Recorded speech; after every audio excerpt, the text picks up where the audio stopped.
tuning in online or via Channel 8.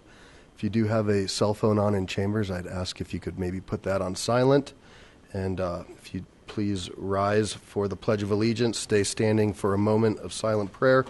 And I'd just like to give just a special shout out to our friends in Houston and wish them the best as they're dealing with quite a catastrophe.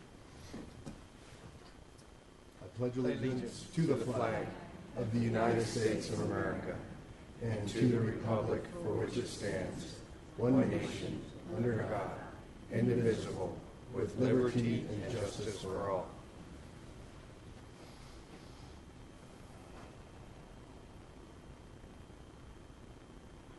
Thank you. Please be seated.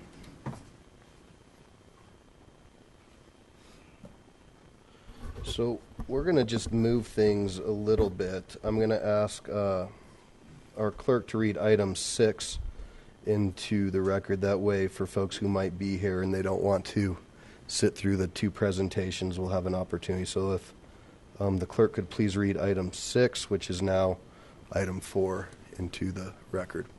Citizen-initiated ordinance limiting residential growth to no more than 1% per year by implementing a permit allocation system for new dwelling units and by requiring City Council approval of allocations for projects of 40 or more units. Okay, well, thank you. So I will officially pull this from the agenda tonight, and I'll turn that over to Ms. Greer to explain why. Yes, we received a protest on this initiative. And according to our the Lakewood Municipal Code, City Council cannot act on this while there's a pending protest or appeal. All right. Thank you very much. The clerk, please read is item 5 into the record. Item 5, presentation, Metro West Housing Solutions. I'd like to call down Ms. Tammy Fisher, Executive Director. Thank you. This is something that's been on Council's radar for some time. And this is actually an opportunity to hear about Metro West and what they provide and kind of a state of what's going on. Great. Thank you for having me here tonight. Let me get this set up.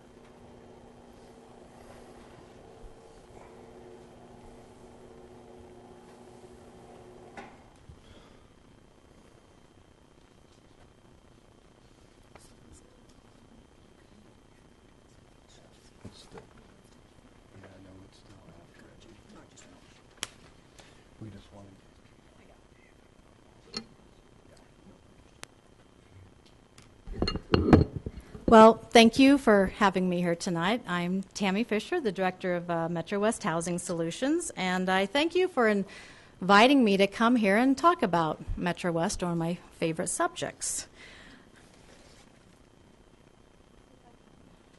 See if I can do this right here. It's been that long? There we go. Yes. 22 years ago, I learned how to use this podium. Well, first of all, just a little background. The history of Metro West, which I'm sure you all are aware of, this was in response to a Colorado state statute. And we were created in 1974 by a resolution of the city of Lakewood in response for the need of affordable housing, what they always used to say, safe, decent, and affordable housing in your community. We've been around, obviously, for a long time. We've changed a lot. As the community needs grew and as, just the world has changed, we began to broaden our services and became, a developer as well, and also a service provider of resident services. In 2008, we purchased our own headquarters, our own office building at 575 Union, and we rebranded our name to Metro West Housing Solutions, which actually better reflects really who we are, because times have changed since 1974, when housing authorities, people thought that had to do with public housing. So also in 2008, we sold all of our public housing units here in Lakewood, and we were able to use that as seed money to build more quality, up-to-date, better located housing. So the city of Lakewood does not have any public housing buildings. We're very proud that we've been deemed a high performer by HUD ever since I've been around, and that's very exciting to us because that's a high standard to meet. We've also received several national awards for administrative quality of our housing authority, and we're very proud of that. So what we provide, these words I know you've heard tossed around a lot, attainable, affordable, low-income housing, all those. What we really focus on is attainable housing, because attainable housing is for everybody at every income level. Whether you're making $9.30 an hour minimum wage or you're making $100,000 a year or more, attainable housing as defined by HUD is never paying more than 30% of your gross income, including utilities, towards housing.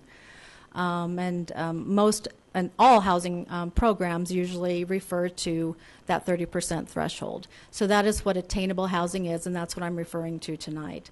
And there's just a few little factoids here. I'm not going to read all the slides to you. The median home price in Lakewood is 38% higher than the national average. The median home value in Lakewood, according to the Board of Realtors, is $340,000. That seems low to me almost for Lakewood. The median rent is 5% higher than the national average. And our local demand, actually 43.6% of households in Lakewood would income qualify for the tax credit affordable housing, which is the low-income housing tax credit, and I'm not going to go through that because I sat through the presentation also for your housing study on the very thorough education of low-income housing tax credits. What that means is if you were at 80% of the area median income, a family of four would make about $67,100. At 50% of the area median income, a family of four makes about $42,000, and they would qualify for a unit in the low-income housing tax credit program. Oops. There we go. So how do we provide this attainable housing? We do this by being our tagline, more than a roof. It's just not about providing a house. We are developers, and many of you are very familiar with our properties, and I'll show you some pictures of those later on. But we really believe in providing housing that is quality for families, that are in a good location for them, that's close to transportation, close to amenities, and are very sustainable. We do this through the low-income housing tax credit and through private equity in our community. We have received in these properties over 32 different national awards since 2005, so we're very proud of the product that we provide in Lakewood and to the communities. We're also a service provider, as I mentioned. We believe in working with the families and the seniors and the individuals that live in our properties. We want them to feel like it's their community. We want to help them find a job if they don't have one. We want to help them stay in school. We want to help them find their basic needs if they need food, whatever it is. We have resident services coordinators on site at all of our properties. They work with them individually. We give a variety of classes. It's very much building a community, and we find that what has happened is that people stay. They feel like they belong there, and it's a community. So we have very, very low turnover. We're also our own property managers, and we provide our own maintenance. We're long-term owners of our properties, and we want them to be well taken care of at our high quality, and we want them to be managed at our high quality. And we do that by doing it ourselves. We're a really proud partner of the Crime-Free Housing Program here with the police department, and we're very proud of the safe communities that we provide for these families. We also administer the Housing Choice Voucher Program. There's an explanation there directly out of HUD's words on what it is, but in simple terms, people qualify for a voucher. They take that voucher to any private landlord in the community. They, again, pay no more than 30% of their income, and HUD pays the difference between what the rent actually is. And so we have payments from HUD going out directly to those landlords. This is just kind of a little snapshot of Metro West that we like to use to help people understand who we are. And these are our latest statistics from 2017. We have 1,255 units throughout our communities that we own and manage here in Lakewood. We have $273 million in assets and properties in Lakewood. We're funded for 1,411 vouchers. However, we only have 1,700 that we are being utilized because of funding cuts and because we don't have enough money to reach that gap between someone's income and the high rents that are out there. Over $10 million every year is paid to private landlords, and there's about 400 of them, for those housing choice vouchers. This is a fun fact, over almost $4 million worth of square feet of land and property in our buildings in Lakewood. Our budget basically is like anybody else's. Our properties have to run on the rent that they get. And so rent comes in, expenses go out, they pay for the entire property and the staff and administration, and anything left over, we invest in more affordable housing. So it's pretty simple. It's just like the city. We can't spend more than we have coming in. Down below, you'll see that we have 13 communities. Some of those communities have more than one building on them. You might be familiar with Creekside. It has 2 different properties that were developed at different times. And then we have 2,421 individuals, that's adults and children, that live in those 1,255 units. That does not include the voucher program. And then Metro West has 71 folks. We have 71 employees. We started out, about 15 years ago with 22. And because of our developments and our growth, we now have 71 employees.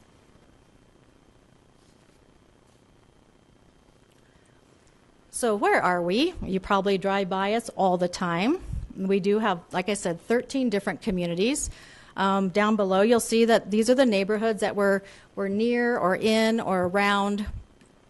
And like I said, we're very proud to be, I think, a very beautiful addition to a community. We try and blend in with the community. We try and enhance the community and the neighborhood that we're in. We're also very proud that we're a partner, like I said, with the Crime-Free Housing Program.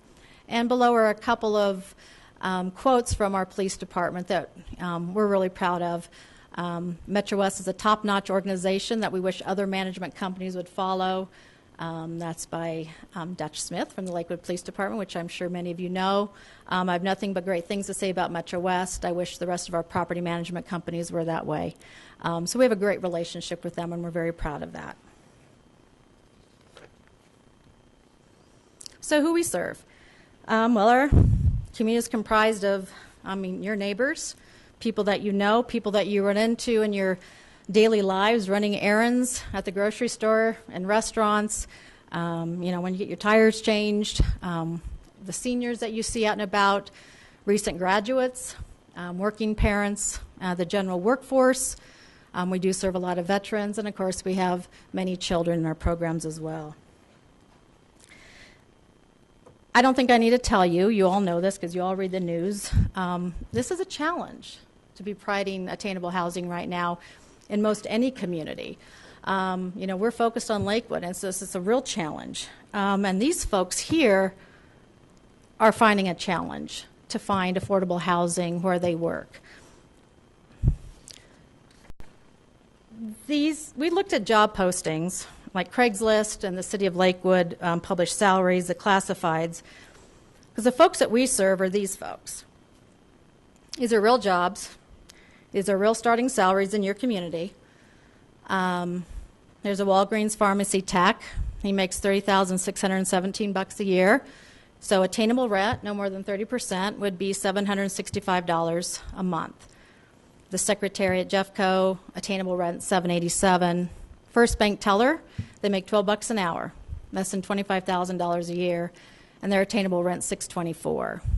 The Whole Foods cook position, $676 for attainable rent. City of Lakewood Public Works maintenance worker, they make $17.14 an hour, and their attainable rent is $891. The Courtyard Marriott assistant manager makes $47,000, and her attainable rent is $1175. Bed Bath & Beyond, $10 an hour, still more than minimum wage, Attainable rent's $520. The country club's grounds crew makes almost $30,000, $728. The lube and tire technician, I think this is at Grease Monkey, makes about $25,000. Their attainable rent $624. A legal assistant can afford $936 a month. We have a wonderful apprentice electrician that's making $16 an hour. Their attainable rent's $832. Our City of Lakewood Police Information Tech, their starting salary is almost $45,000. Their attainable rent's $1124. The RTD bus driver can afford $915 a month. The Comcast field technician can afford $832. A medical assistant makes $35,000. They can afford $884. Here's a little snapshot of the seniors that we're serving. The average age is 72 and a half. Our age range is from 63 to 94. 10% of them are still employed. They have average assets of about $16,684. So if you think that they've sold their house, or everything they have, this is the average of what they have in assets. And the average annual Social Security income is $14,800 a year, so their attainable rent is $370 a month.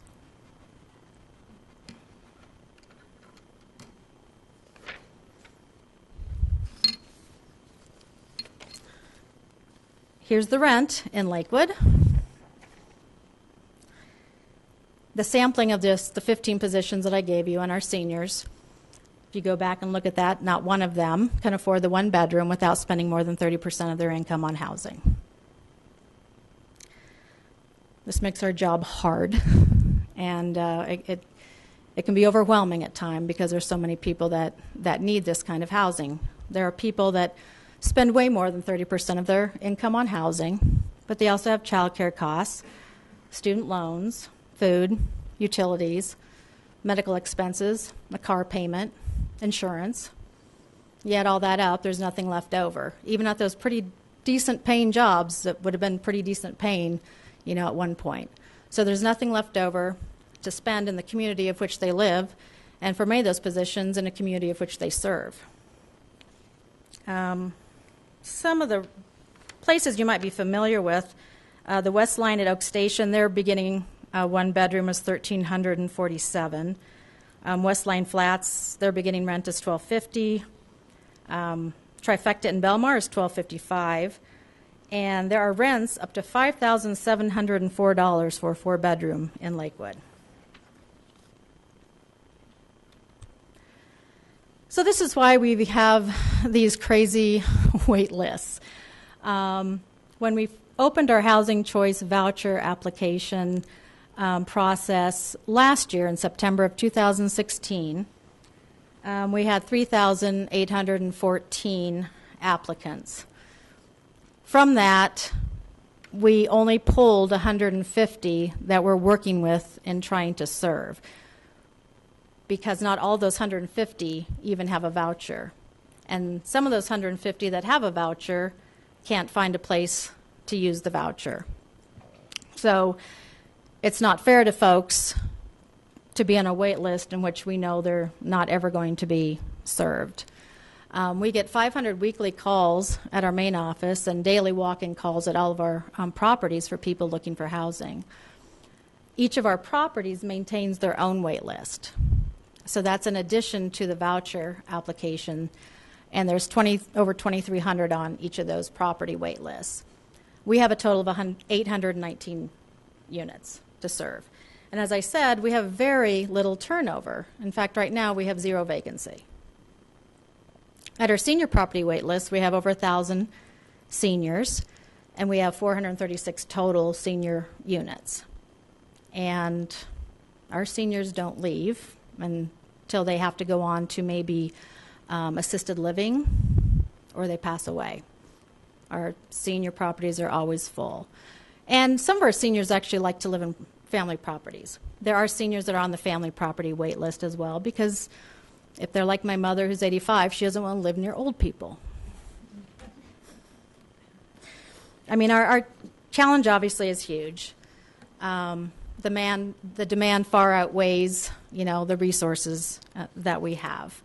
And this is what we do every day. And I'm very proud to be able to work towards housing folks who deserve it in a community, that I love and I respect. So this, I hopefully, is just, a snapshot of who we are, what we do. It's just the facts, and this is what we deal with every day.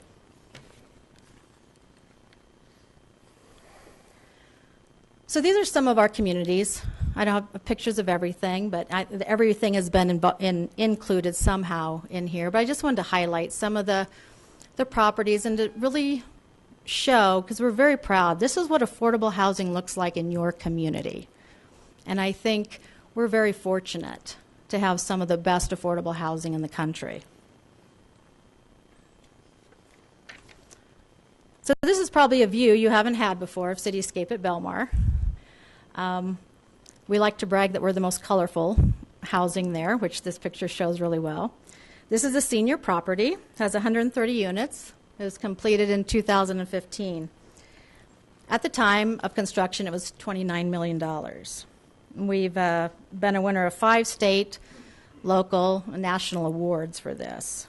And we just got word that we were the 2017 recipient of the National Award of Excellence for the best affordable housing program in the nation by the National Association for Housing and Redevelopment, and we'll be getting that award in October. Just a little bit of the interior of Cityscape at Belmar. The Mars Station Crossing. It's a family property, 110 units, completed in 2014. It was a $20.5 million project when under construction. It's a winner of 16 awards, and one of my favorite ones, in 2016, we were the Charles Edson National Tax Credit Excellence Award, which means this is the best tax credit project in the country. So we were very proud to get that. We got that up at the Senate building in Washington, D.C. So this is in your community, and we're very proud of that. That was an interior shot. We actually really love to host our Two Creeks neighborhood meetings in this facility. Residents at Creekside, this is a senior property right behind Casa Bonita, 118 units, completed in 2007. It was $18 million at the time of construction. It won the National Affordable Housing Design and the first ever Green Building Award from NARO. The interior shot. Creekside West was built in 2011, also a senior property that finished out our senior campus. It was $15.5 million development. 30% of the energy needs are provided by solar for the entire campus, which is pretty exciting. And it's won a ton of awards as well. And there's an interior shot.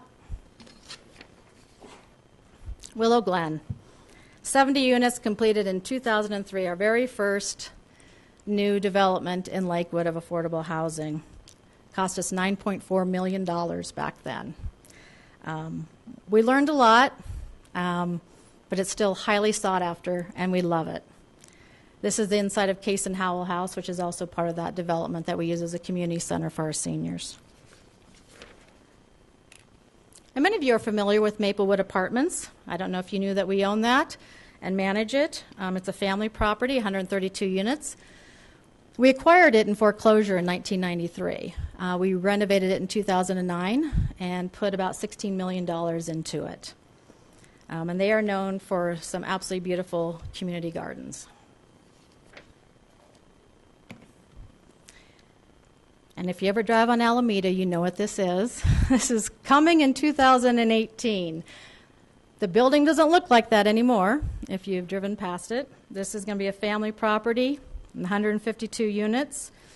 We were awarded tax credits in 2016. And this has a budget of $40,274,000.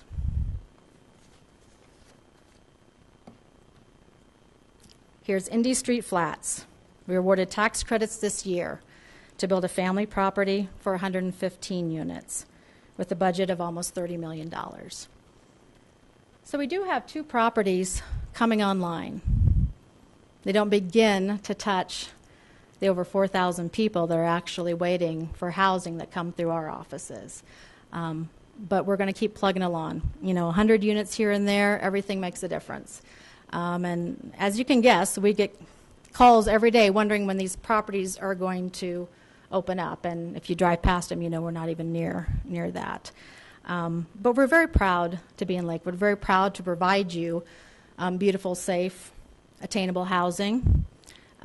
We hope that you continue your trust in us and continue to let us, serve the people that, live here and serve you as well.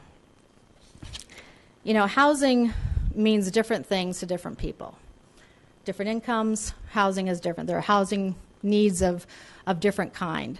And we've been working on a video, it's 2 minutes long, for our National Association for Housing and Redevelopment. And we've just went around Lakewood and asked folks,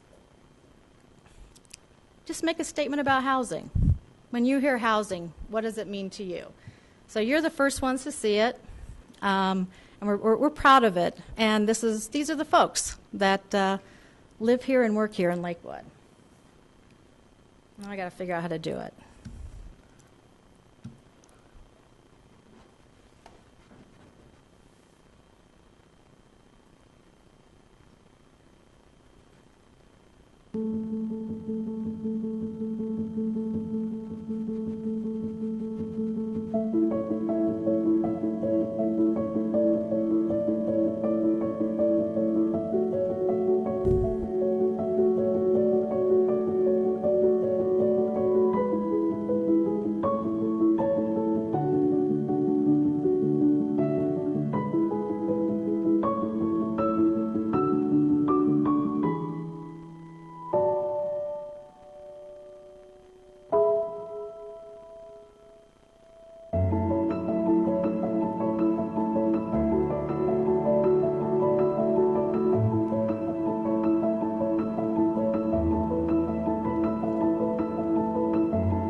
Thank you. Nicely done.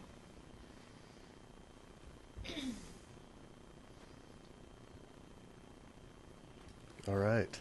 Well, that was a great way to close. I think there'll be some questions, and I just want to let you know I really appreciate what you do, what your mission is, your willingness to work with neighborhoods. I think there's some neighbors in here who maybe we had a project that didn't start off quite right, but it came to be, and it came to be a great project in the community. So that says a lot, as does your motto, more than a roof. And it's tough times. It's tough times. And, when you look at the list of folks that you laid out, a lot of those are retail folks, and we have, 3,000 retail jobs that are potentially, sitting idle right now. So it's very meaningful. I appreciate what you do.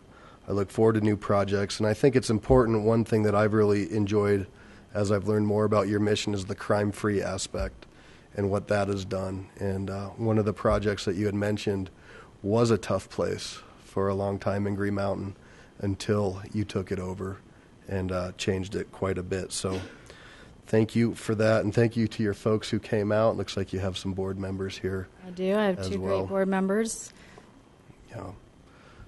All right. Thank you. John Smith and Sandy Mabin are back there. Ms. Franks. I actually don't have a question, but I did want to comment. I just love how you make sure that the properties are so visually appealing and somebody really feels a sense of, that it's a home and it's lovely and it's something nice to look at. I grew, as most people who've watched our council meetings long enough, I grew up well below the poverty line, and I know what it's like to be in surroundings that are maybe a little bleak. And I just love that these folks get to be in such lovely places, and that you guys are also managing multiple properties, and look forward to the 2 that are coming online. Thank you. We had a barbecue at the Cityscape at Belmar, and one of the gentlemen that was highlighted in there, he said, Tammy, he goes, I just wish everybody had an opportunity to live in a place that was so beautiful. And I said, me too. Councilor Rybal. Thank you, Mayor. Thank you for the project at the Martashank Complex. I'm getting real excited. I seen that they took the walls out and they took some of the ceiling out, and they're starting from the bottom up, so to speak, and now they're constructing a brand new foundation for the second building. Yeah. I remember when you guys had a grand opening, the projection was, what is it, February, March at the time? Yeah. Is it? Yeah. Are we looking at maybe June, July? Yep, we are. We are. We're getting excited. Things take a little longer than what we always hoped, but yes, we're Just a probably quick looking more the reminder. end of the summer. The Martashank Complex, just so everybody knows, had been vacant for many, many, many, many years, and it just stood there an eyesore. And thank you for making that whole area, revitalizing that whole area, and I think it's going to bring this whole area for us. It's just going to perk it up, and it's going to keep moving. So thank you. You're welcome. We're very excited. It's a very tough project, one that we lose a lot of sleep over. Councilor Wickman. A question. I've heard the figure about the 30% before, but I heard you this time saying it includes utilities. What's the definition of utilities? Gas, electric, the heat and, Water? yes, water. Like our properties, we pay for the water. So so if you have a voucher and you're going to a property where you have to pay for your own water, then that would be included in that 30%. Okay, so includes electric, heat, and water. Right. Mm-hmm. Thank you. Councilor Shakti. Very nice job laying out the challenge. And I guess I just want to say it's great to have a partner who can make things uplifting. So. Councilor Gutwein. Thank you. That video was just amazing, and I'm kind of embarrassed because I started crying watching that, but don't mistake that for weakness. You aren't the only one who showed it. That was just amazing. So all I have to say is just wow to everything you just said. It feels really good to talk about the real issues facing the real people in our community. And I think it was really helpful to look at the people and what the wages are and what you could actually afford in Lakewood. And these are, just like you said, it's everyday people, everyone in our community. And then also about the seniors, I didn't realize just how low, like the $300 a month that's unachievable in Lakewood. And my only question is, can we get a copy of your presentation? Sure. Thank you for all you do. We are so lucky in Lakewood to have you. That's very Thank you. kind to say. Thank you. That would be fantastic if we could have a copy of that. A lot of great information. And is there, if the community wants to learn more, I know we've had some some events out at Lamar, and I know you're very welcoming to folks. So if the community wants to find out more or come for a tour, can they do that? Absolutely, absolutely. We love to give tours. We have tours from all over the country coming to see our properties, and we love to show them off. We're very proud of them. Yeah, you should be. All right. Well, thank you very much for coming out. We appreciate the partnership and look forward to many more projects to come. Thank you for your time. I Thank really you. appreciate it.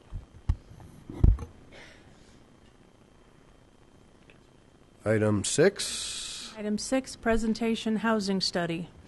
All right. I'm going to call up Ms. Nanette Nealon, our Deputy City Manager, and this will just be kind of a follow-up summary that'll present the findings and then give council some opportunity and the public to digest everything that we have learned. Thank you, Mayor. Good evening, Council and Mayor.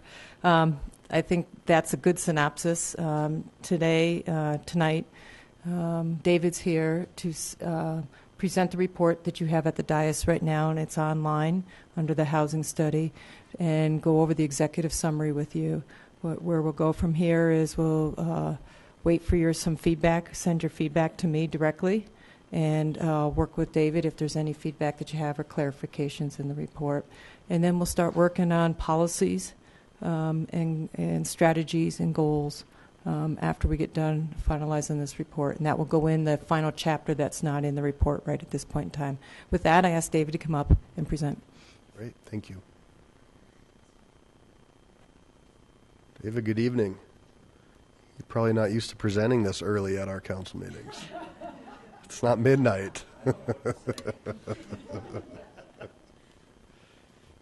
How much time do you have? 5 minutes. Read the report tonight, and then to have a quiz. I'm kidding. Really. Well, thank you for having me back. It's good to be here, as it always is. And I want to keep this brief. So somebody maybe want to start a clock at 20 minutes. I don't want to max out any more than that. I want to respect your time and all the other agenda items for this evening. But if all of you have a copy of the report in front of you, first of all, we had intended to get this to you about 2 weeks earlier. It's primarily my fault and some coordination. So at the count of 3, you can all give me the evil eye. 1, 2, 3. Okay. Good. Those are pretty good. All right. So if you flip through, let's see, just to give you this overview here, I want to review the findings, which are the executive summary, review the outline of the report, just basically to walk you through the structure, and then the homework and next steps is basically I want you to read it on your own time so that we can have a fuller discussion next time and move forward with any discussion of policies, strategies, and incentives. First of all, so as you know, this study is intended to be more than just a bit of a housing study. It's obviously more than an affordable housing study. It is not specifically an affordable housing study. I don't have any really beautifully put together videos like Metro West did, but we have a long report with a lot of words in it, 23,200 words to be exact. And 107 figures and a lot of tables as well. So with that, let's walk through the various chapters of the findings. You can follow along here on page 2. Begins the summary findings with chapter 2, the demand side analysis. So the 4 main findings here: the MSA is growing, but Lakewood is not growing proportionately. Number 3, while a majority of net new job holders in population in the MSA and the city have been millennials, or those under 35 generally, or those born after 2001, there are significant increases also in the population of those over 55 in the city. Also, a large portion of the city's workforce is commuting in. A larger portion of the workforce is commuting in than it was more than 10 years ago, and many of those imported jobs in the city are in the city's top 6, the city's 6 top performing industries. These findings come from analysis that I presented to you in a combination of the first, second, and third sessions that we've had. So in essence, in these findings is a bit more detail. So it's a summary of detail. It's a highlight of where some of the analysis is in the report with references to figures or tables, what pages they're on, and then a paragraph that is sort of like a so what does this mean section that you can read through and try to understand, at least from our perspective, what these things mean. So, for example, the MSA is growing, but Lakewood is not growing proportionally. Well, for one, it is a good thing. If you visualize a lot of demand pressure coming in, that's a good thing that everybody wants. There is, however, a bit of an obstacle or filter to Lakewood being on the receiving end of all of that employment and population growth. As we've talked about, there have been a disproportionate growth in jobs versus population. So for every one household or every one housing unit increase in the city, there have been 3 job increases. So a ratio of 3 to 1 in jobs to housing. On a metro-wide basis, that's more like 0.9. So there's been 0.9 jobs per housing unit growth in the metro area. So Lakewood is a bit of an outlier in terms of growing its jobs, which is the good thing, but not proportionally growing the housing. So the question is, obviously, is the supply adequate to meet those demands? Do you want that demand? Do you want that growth? Those are underlying questions that you can all sort of grapple with on your own. But the analysis shows that there is a component of demand through the workforce, and knowing that a majority of the workforce has been under 35, especially in those top performing industries within Lakewood, a little bit more of the stated preference work that is in 2 slides and that we've gone over predominantly in the last session indicates that a lot of those workers are actually looking for housing with certain specifics, certain preferences. But that's not to overlook the fact that existing residents that are of retirement age who have retired between 2000 and 2015 have stayed in place. They want to age in place. That creates a housing supply constraint that you can do something about if you choose to do something about it. So moving on to the supply side analysis of this are a variety of findings. Some are very dry, some are more meaningful than others. So beginning on page 5 of the executive summary are the supply side analysis findings. The first 2 of which the city added relatively little housing between 2000 and 2015. By different sources of estimates, either by the census, the city added about 5,200 jobs. By building permits, the city added about 61 or 6,200 units. So the city has, and again, the city's added only 1 housing unit for every 3 jobs it created between that time. Again, this puts pressure on price, and I think it was in the first or the second session we looked at some Economics 101 house price dynamics, where when you look at supply and demand and the effects on price and quantity, obviously if you have an environment where demand is enhanced, you have higher pressures put on price, which drives the price up. And if there's supply constraints, that constrains the supply curve, which further pushes the price up. So you're dealing with a situation where it's very likely that because the city has limited areas, and this is number 9, the city has limited areas to facilitate additional growth as you have been historically accustomed, that is greenfield growth. There are few areas for new development, so that obviously means that comes with some challenges. I do want to point back number 7. The city has facilitated growth during this time in areas that do align with its public policy objectives. This is not code language, but this is that you have facilitated growth where your comprehensive plan has identified it.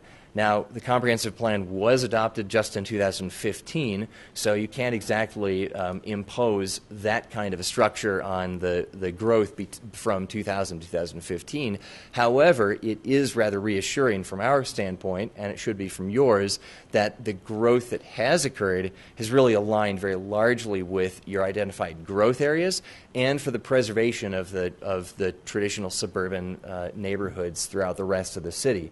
So there are data and maps to illustrate that, which I think we looked at first back on the first session in February and also the second session in March.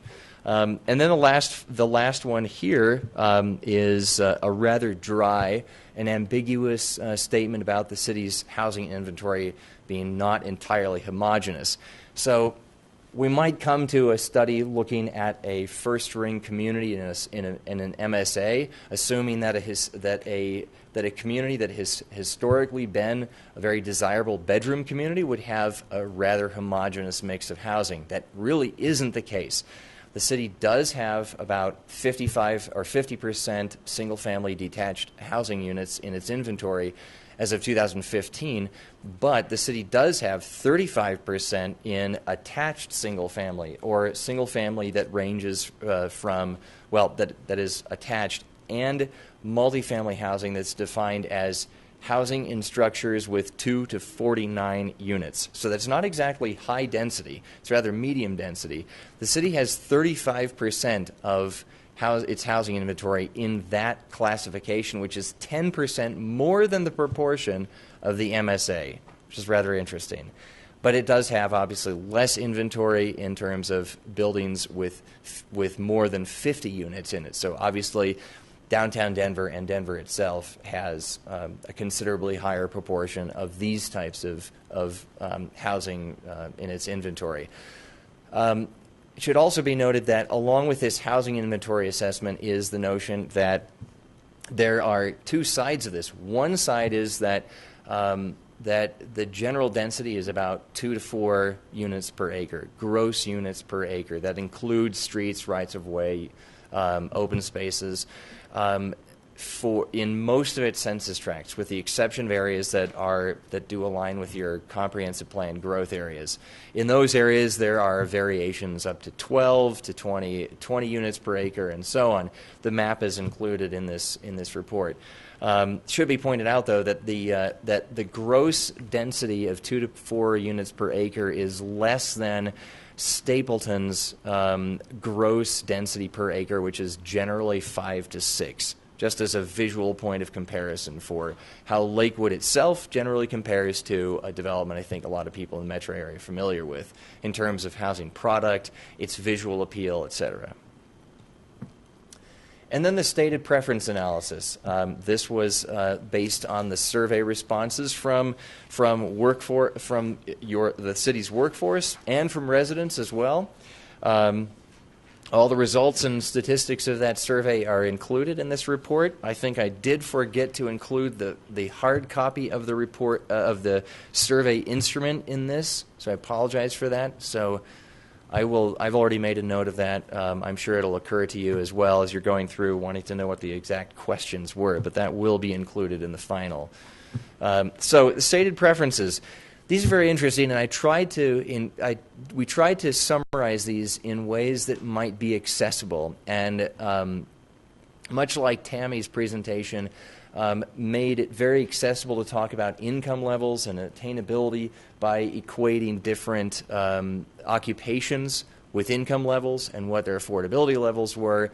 I've summarized these by age groups because I think in the demographic analysis and in the employment analysis we've been talking about age groups, so I wanted there to be some consistency. We have, though, when it's been possible, and in the appendix, I think it's Appendix B for miscellaneous information, there is a juxtaposition of individual wage levels and where they fall in the affordability spectrum, and then what kind of a price point is attainable for those. That's all. That's in the very back of this report. So, findings of the stated preference survey. Number one, physical features of the home. The finding here is no different than most of the surveys we've ever conducted in communities. People are very cost and quality conscious. in Lakewood, and that is predominantly the case here. When it comes to neighborhood and community features, people are predominantly safety and security conscious and privacy conscious. That is also no surprise. We talked about that in the second presentation. So summarizing these by age groups, the under 35 group is largely, in 2015, these would have been all millennials. So for the under 35s, they are the most cost conscious of any of the age groups. They are also mindful of safety and security, but not so much as the others. They are far more driven to live near parks, shops, open space, and transit, and want walkability to those areas.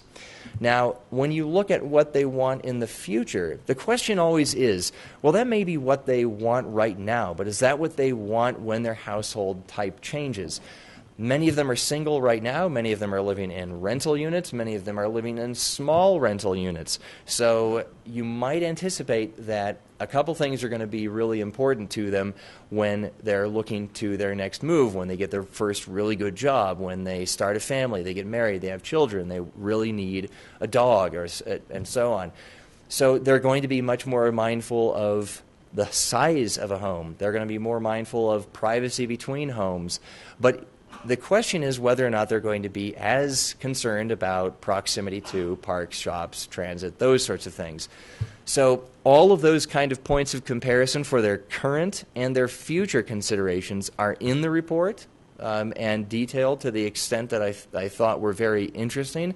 It is interesting to point out that in terms of their future preferences, the under 35s are going to be very interested in the quality of public schools in their next move, and walkability to those schools, privacy, safety, and home size. So for the 35 to 54s, then, they are concerned about, obviously, a lot of things family and work-oriented. They want a short commute to work. That is one of their most important attributes or considerations in where to live. So they're concerned a little bit more than everybody else about historic character, schools, right now, and everything that has to do with safety. But in the future, they seem to be interested in slightly lower maintenance, also walkability to transit, again, schools and parks. So those have also implications for housing supply and demand. For the over 55s, it's interesting to look at how people's scoring of what is very important changes. I don't know whether people generally become, I shouldn't say I don't know. I've observed that people generally become more conservative as they age. I have become more conservative, even though I was rather conservative to begin with. But as you look at the age breakdowns of these types of stated preferences, you see that people's opinions about what's really important and what they're really enthusiastic about actually diminishes. Now, that doesn't necessarily mean that they find them less important. It is simply a statement about where their priorities are, because they still do, in those age categories, indicate what is really very important, and proportionally so to everything else that is being indicated. So for those over 55, physical and neighborhood features are much more important to this group's considerations than others. So obviously lower maintenance structures and living is very important and becomes increasingly important to this age group. So as we think about the types of living environments that a population that is aging in place needs, not all of those will consider that their current home is sufficient for aging in place. Many of them will. I think I would, but many of them will. And those proportions and numbers are in the report. So the final one on supply is that if those who work, going back to those who work here, those who work but don't necessarily live in the city wanted to live in the city in areas with amenities that they have stated as very important, preliminary analysis would show that the city is undersupplied, and a preliminary calculation shows that in terms of just transit proximity might be as many as 15,000 units short of walkability to transit. It's a preliminary calculation, but just as a benchmark. Realizing, too, that transit, we're talking about regional bus stops and we're talking about rail stations as well, and that the rail stations obviously are not that old and not a significant amount of development has really gone in around those rail stations as of yet. Anyway, so the last one is summary findings on conclusions. This is a bit of a wrap-up in terms of what role the housing plays in economic development to make sure that we are tying the knot back to economic development. Economic development isn't just about recruiting jobs. It's really about developing the economy in general. So developing activity centers, developing employment centers, basically putting things in place that build a sense of place, that build a sense, that build a base of assurance for the city's fiscal, economic, and community or social welfare in the long term. So how adequate is the city's mix of housing for a changing demand? Well, there are two sides. On one hand, the city's supply of housing is sufficient. On the other hand, a portion is insufficient. That doesn't necessarily mean that the housing itself is insufficient.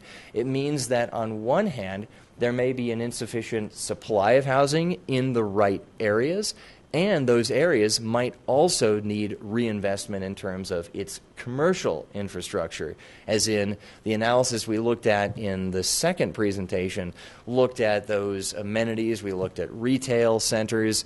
The CoStar designations, for example, of retail centers identified some odd little collection of things on West Colfax here and there. And some other areas that are obviously not of the same classification of Belmar, for example. And they are not a regional mall with the same distribution of types and varieties and quality of regional retail establishments. So there is that bit of an assessment that still needs to take place in terms of those activity centers, not just employment centers, but those commercial activity centers, which do align with the city's designated growth areas. So and that really encapsulates the what does this mean for the supply situated in desirable neighborhoods, and then what does it mean to have a vibrant community with respect to housing? The last finding in the executive summary is basically that this is really our subjective opinion looking through the lens of this analysis, identifying that from our perspectives, a vibrant community means. With respect to housing means having a sufficient supply of housing that meets demands for a spectrum of life stages and a spectrum of incomes that are aligned with the city's workforce. It is not always possible to have housing that facilitates the demands and meets the demands of every single one of the people who work in the city of Lakewood. It's also it's also a bit of manipulative engineering, if you will, to say that we want everybody who works in the city of Lakewood to live here, because not everybody would want to live here. Some people want to live elsewhere. So we can't make people do what they don't want to do. On the other end of the spectrum, we don't want a community to reach the point of, say, an Aspen, where there is absolutely no supply of housing for the community's workforce, and the supply that the city has built to meet the demands of its workforce is now being locked up and is now constraining the supply even more, because now that those workers are in those units, they don't want to leave even after they've retired. So communities like Aspen are now confronting a double whammy of a problem. So just to illustrate where things go on the wild end of the spectrum, you don't want to reach the point where, because it is a desirable community, which I do want to say about Lakewood, that you reach the point where everybody wants to simply age in place, and there is very little housing left over for the would-be residents who also need to work in Lakewood to generate the property sales tax and income bases for the city's fiscal and financial health. So, the report outline, which we've basically gone through, is the demand-side analysis, highlighting employment, jobs, industry mix, demographic composition, employer demands, commuting patterns, and the population. After all, demand side is predominantly employment-driven. Demand for the Denver MSA, however, is clearly very population-driven. As the executive summary points out and this analysis points out, even during the recession in 2009 and 10, when the MSA lost about 76,000 jobs, the MSA still grew by 39,000 people. That's not the case for every MSA around the country. On the supply side, there are 10 or so categories of housing inventory analysis, from density to types to tenure, the vacancy, a jobs to housing ratio, age of structure, construction activity, sales, housing turnover, and rental market.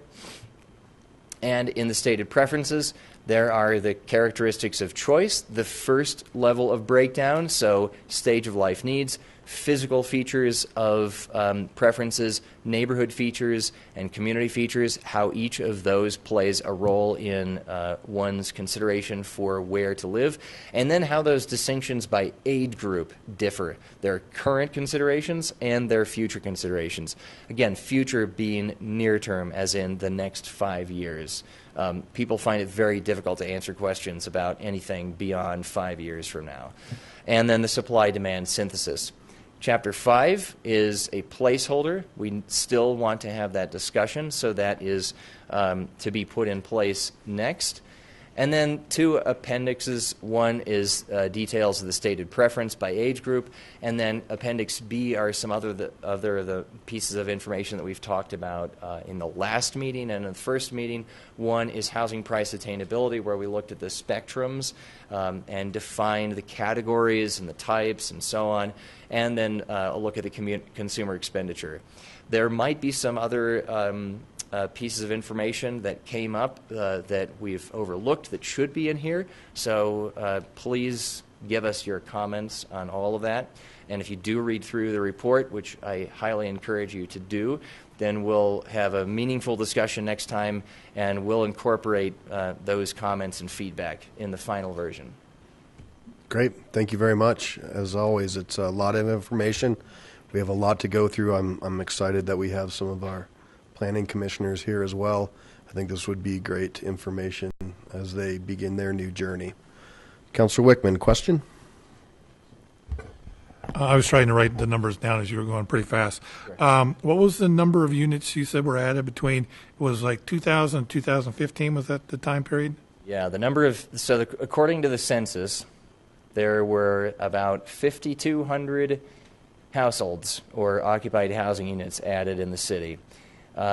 And that would not include the number of vacant units. So the difference in the data for the construction activity, which is about 6,100 units permitted in the city between 2015, would account for the vacancy rate staying roughly the same as it was back in 2000.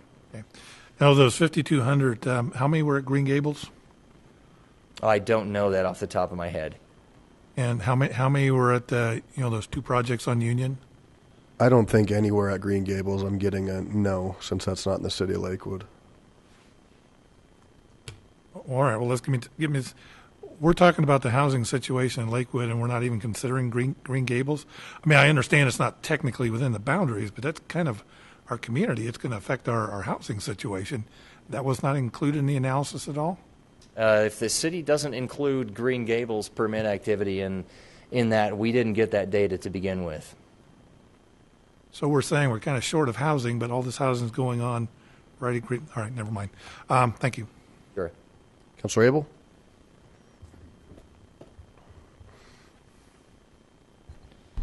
There's a lot of information in here, and it's broken down pretty well in the back. There are some things that I think need a better focus.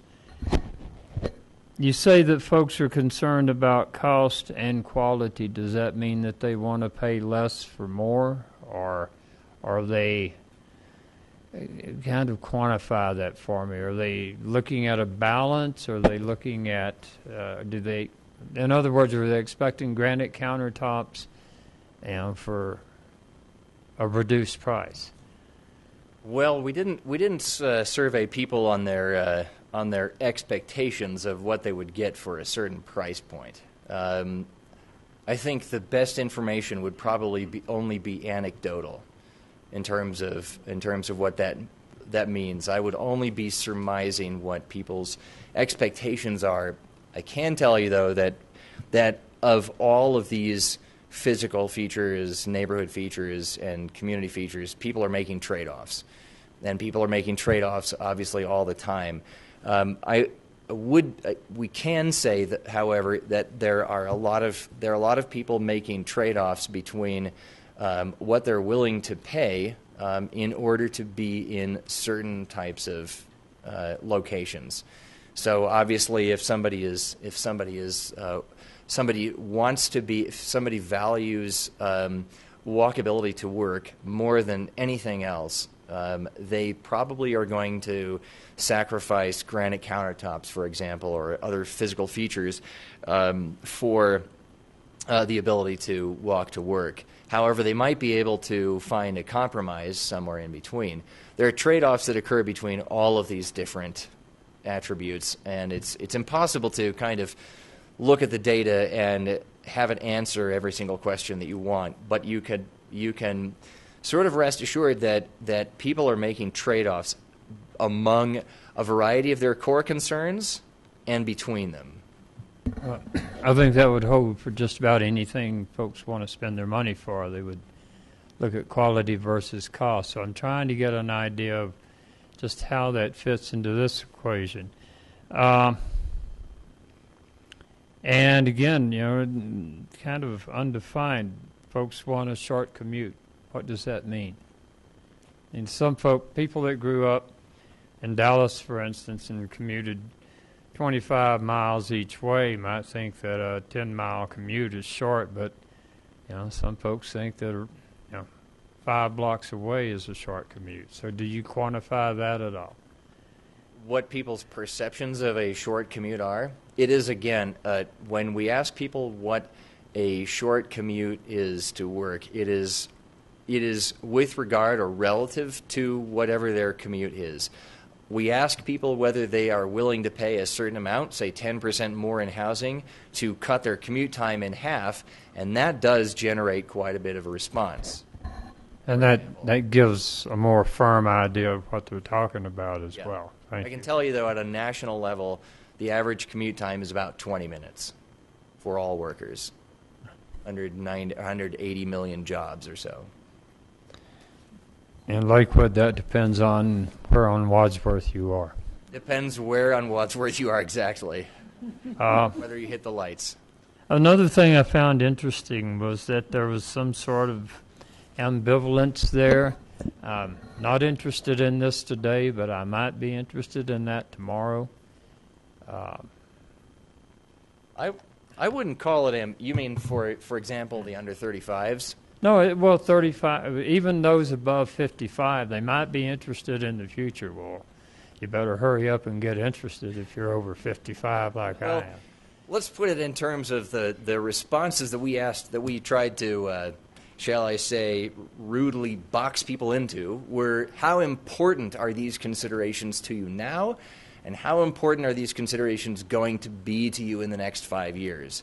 Are they going to be very important, somewhat important, not so important, or not at all important? And those were the responses that people gave. So for example, of those 13 considerations, either 12 or 13 considerations in total, people indicated generally whether it was very important to have lower maintenance living, very important or not at all important to live in walkable proximity to transit, for example. And a lot of that will be made clear when I get to the stated preferences by age group in the Appendix A. Well, I hope so. Those are laid out there. Yeah. And if it Okay. isn't, you'll have to let me know that it needs to be clear. Thank you.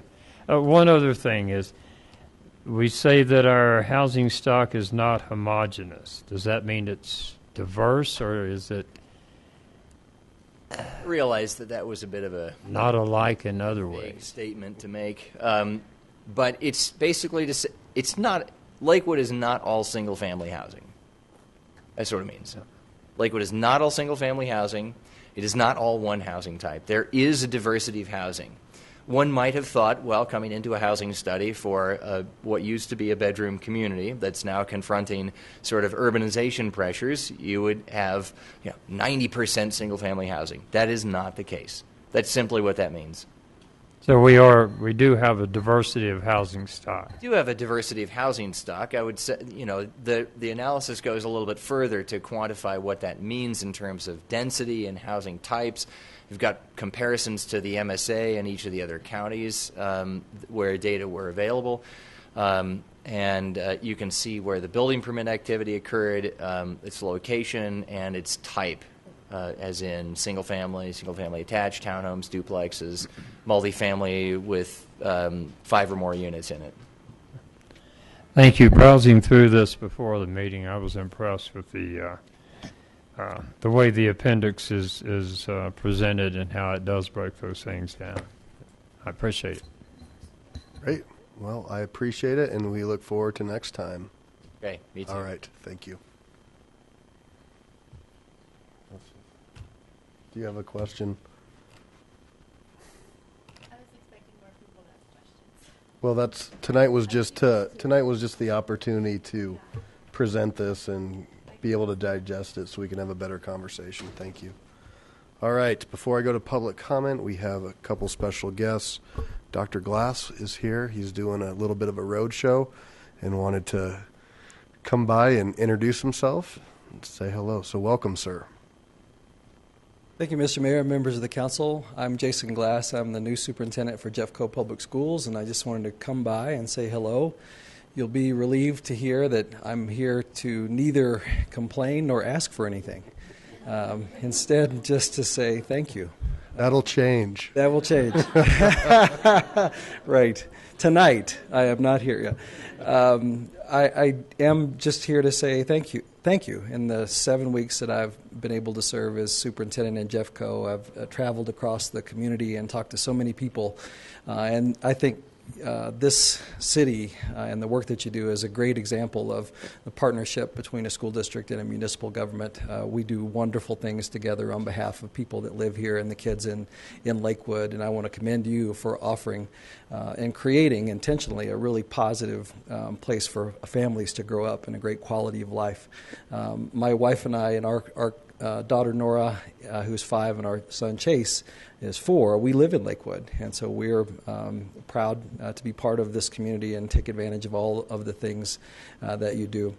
In those 7 weeks and all the conversations that I've had, I sense a real desire in the community to sort of move us past the ideological divides that Jeffco Public Schools has been known for the past several years.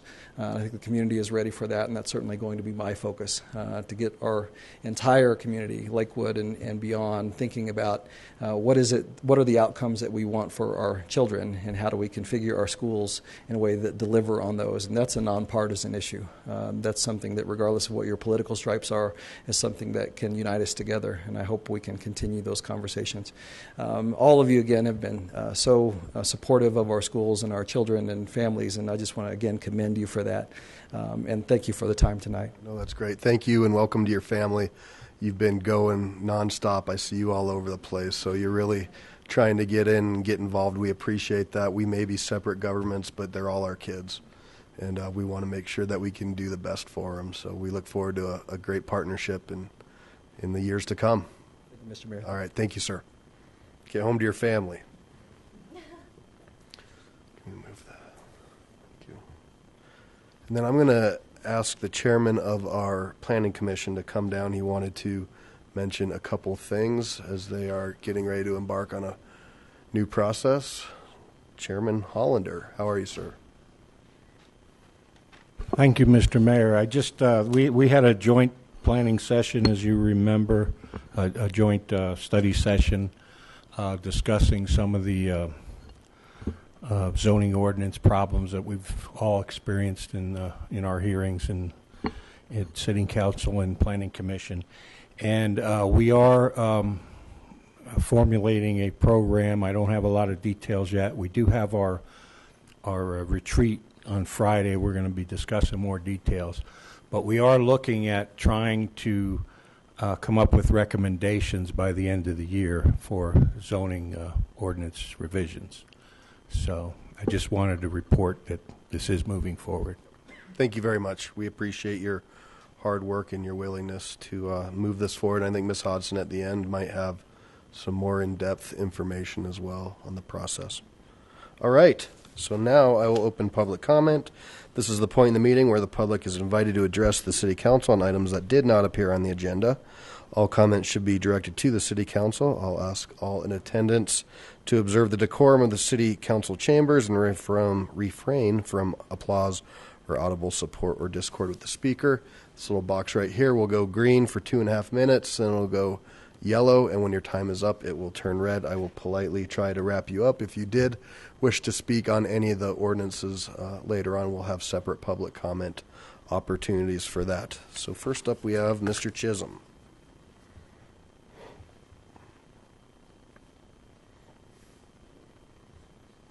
Good evening. Good evening. Can you hear me okay? Yes, sir.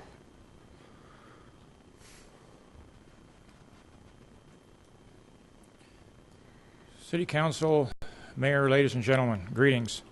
My name is Jay Chisholm. I am the property owner at 1595 Carr Street, Lakewood, Colorado. I want to let you know my quarrel is not with the building department. They do not have any problem with my wall that I want to build. My quarrel is with the Public Works Department. We recently received this letter from the Public Works Department.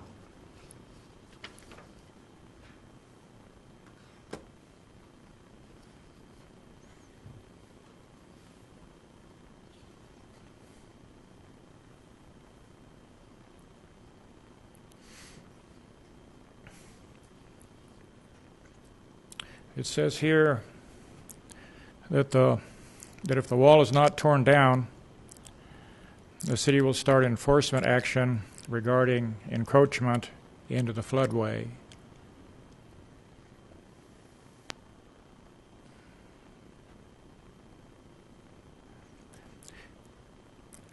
My engineering firm is the structural engineer for a small office building in the town of Morrison. The new building is in the Bear Creek 100-year floodway, according to this report by Muller Engineering.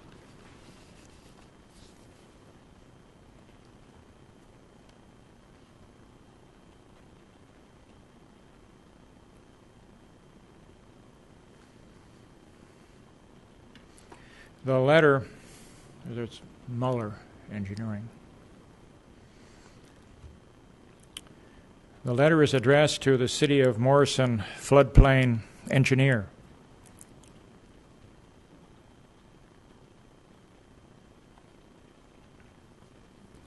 The City of Morrison is allowing this building to be built entirely in the floodway as shown on this FEMA map.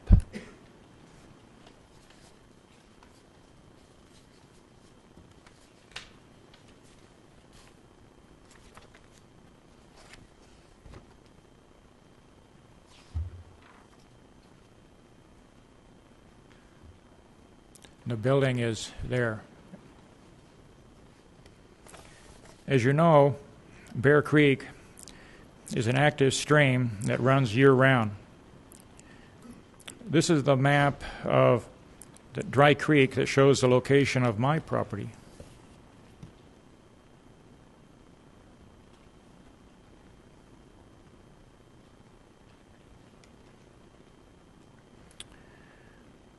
And it is not in the floodway.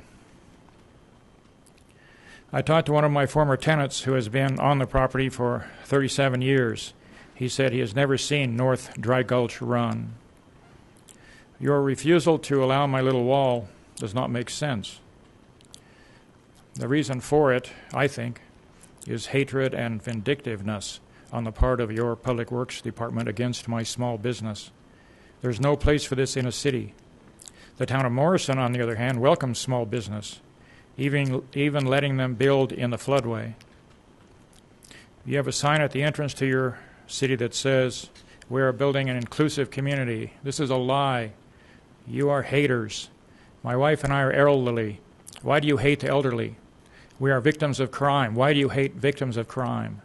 We are on a fixed income. Why do you hate those on a fixed income? Thank you. Thank you, sir.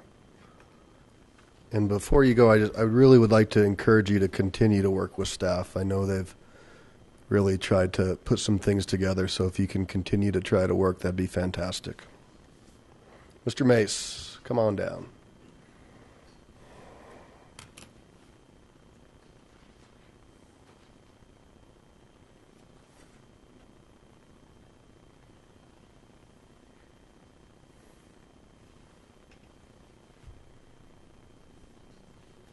Good evening.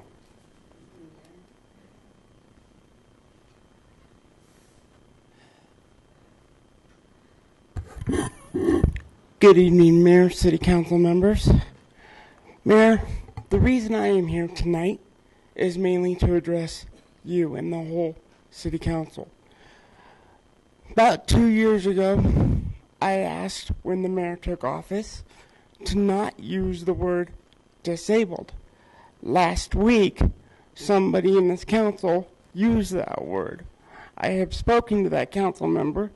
I am not upset, but Mayor, when that word gets used, I am asking the city council to throw that word completely out, because it is for people that use wheelchairs, walkers, whatever equipment to get around, that word can be very, very offensive.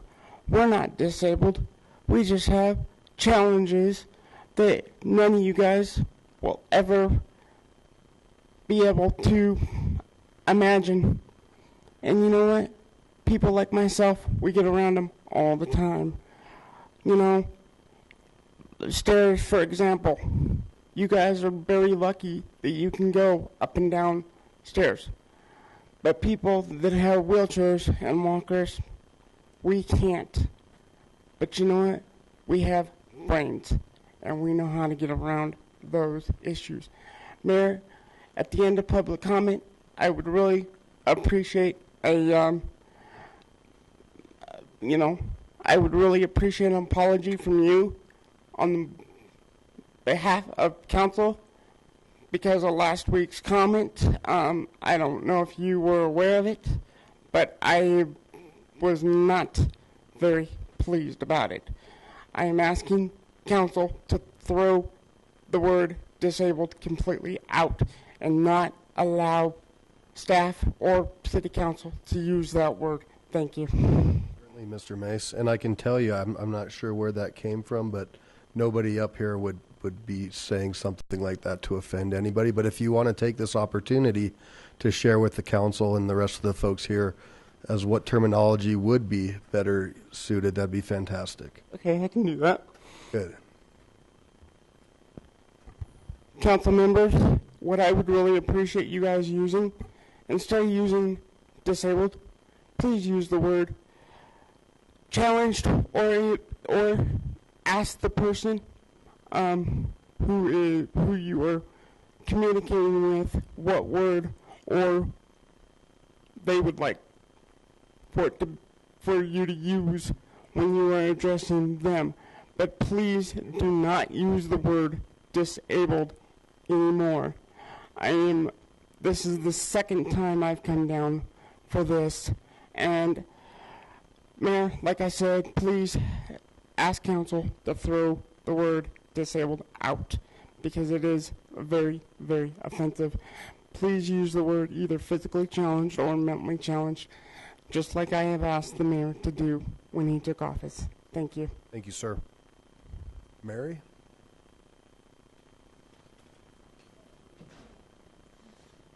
No problem.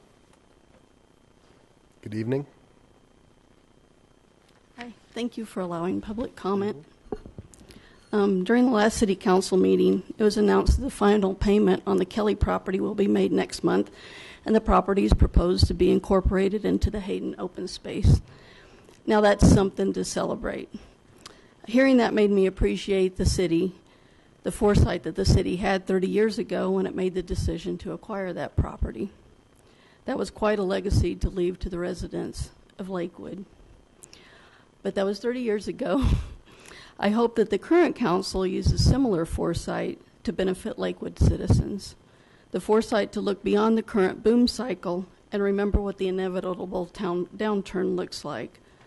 The foresight to understand what will be desired and vital to Lakewood's residents in the future, like a range of housing, including single-family homes, good schools, sound infrastructure, adequate water resources, clean air, open space, and parks.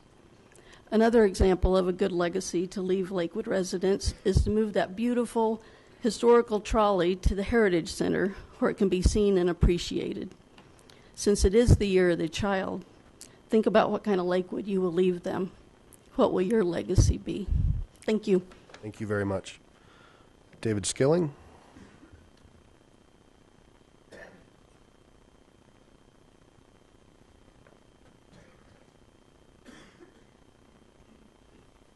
Good evening. Good evening, Council. David Skilling.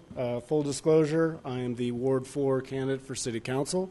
I wanted to talk a little bit about the attainable and affordable housing that we heard about in the presentation.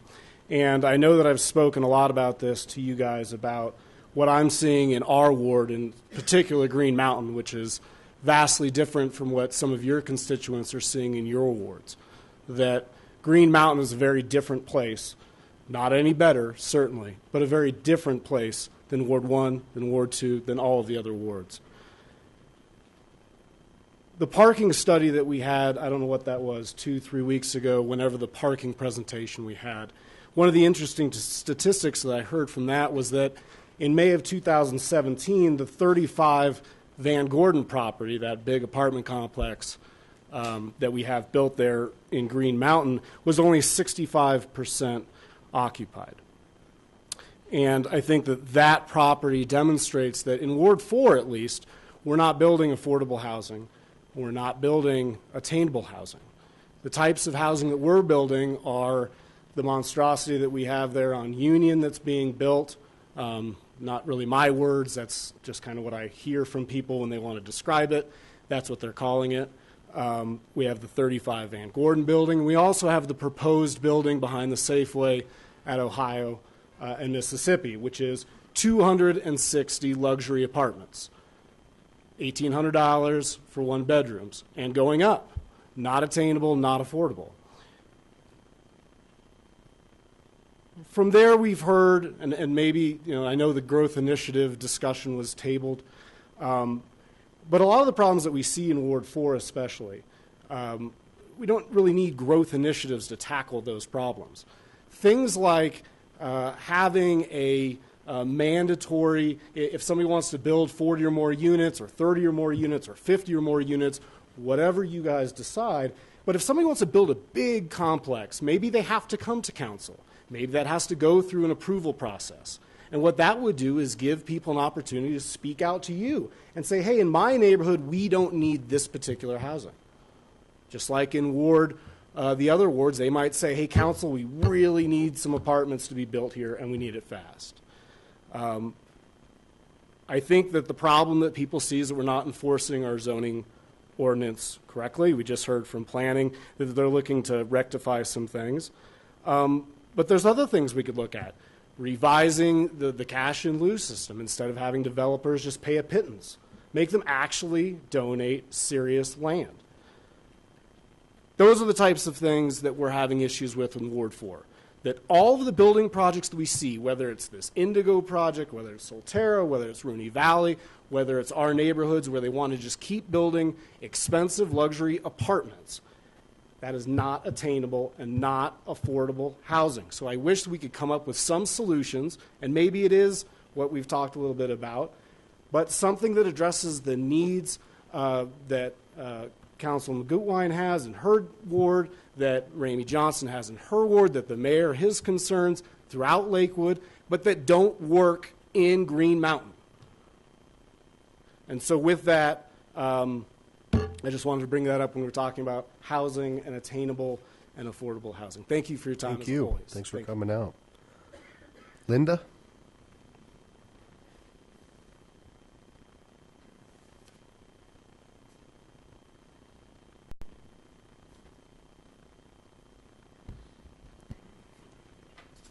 Good evening, Mr. Mayor and Council. Welcome. I'm sure that you have all witnessed the phenomenon of two people or groups coming to the same conclusion on an issue for entirely different reasons. That being said, tonight I find myself in the unusual place of actually agreeing with Mayor Paul's conclusion in his op-ed. Oh. Yes. On the petition to cap growth in Lakewood at 1%. That is, it would not be good for the citizens of Lakewood. I'm as concerned as anyone with the density issues in Lakewood, but I am convinced there must be a better way to accomplish what we want to see done than by following through with an extremely convoluted formula as outlined in the petition. There's a saying, the devil's in the details. 14 pages of complex legalese. I suspect that many who signed the petition had their hearts in the right place, but they were hoodwinked because they had no clue that they were signing 14 pages of stuff that goes against the principles of limited government, free markets, and protection of property rights. I urge you and the citizens of Lakewood to look closely for unintended consequences. For instance, developers will go elsewhere to develop market-based projects because of the stringent rules. New development would necessarily be low income, high density for developers to get a decent return on their investment. And they would have to be subsidized by government grants. So this is exactly the opposite of what petitioners would hope would happen. Mayor Paul was right. This is not good for Lakewood. Thank you. Thank you. And I will mark this night on my calendar, Ms. McAtee.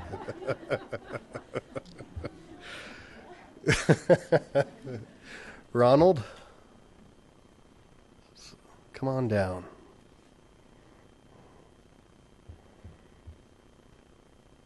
And is it McClady? Is that okay? Clate. Oh, I see that. Okay, must be a middle initial. Yes, please. Welcome. Good evening. My name is Ron Clate. My address is 9360 West Tennessee Avenue, and I'm here to comment on the residential growth limitations for Lakewood. I would like to stress that we're all here, I think, in Lakewood for the quality of life, and I think that some of the growth that's been happening is going to diminish that. Traffic certainly is a concern. Crime is a concern. I do fall into that class of the over 55, so that's also my point of view. But many of us who live here came to be in a suburban area.